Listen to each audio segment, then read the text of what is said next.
Depuis une semaine, les députés de l'opposition rebaptisés députés du changement se réunissent à l'hôtel de ville pour haranguer la foule et invectiver le président de la République.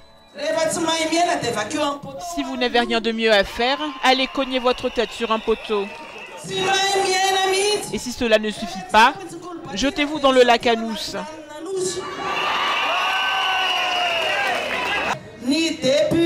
Les députés du changement ne font pas un coup d'État, mais réclament la démission du président.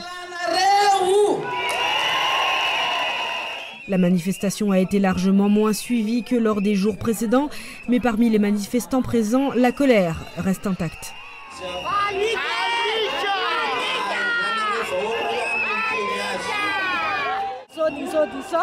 Le président doit démissionner dans les plus brefs délais. Nous souffrons beaucoup trop.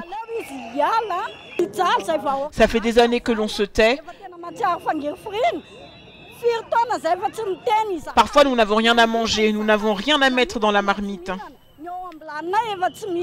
D'un autre côté, certains malgaches craignent une instrumentalisation de la colère de la population par les députés de l'opposition pour mener à bien leur tentative de destruction du président de la République. Moi, personnellement, je me dis vraiment que c'est une sorte de manipulation. On utilise toujours le peuple, on joue avec leurs sentiments, leurs besoins, leurs malheurs, ceux qui leur font mal, pour atteindre un certain objectif, pour avoir une chaise quelque part. Une rencontre a été organisée entre les députés de l'opposition et le parti HVM, le parti au pouvoir.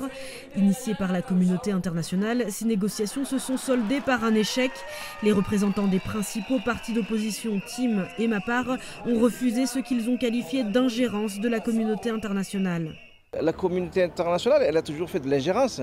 Moi, j'estime qu'une solution malgache serait la meilleure solution pour ce problème d'aujourd'hui. On voulait avoir comme interlocuteur, c'est le président de la République, parce que c'est sa démission qu'on réclame.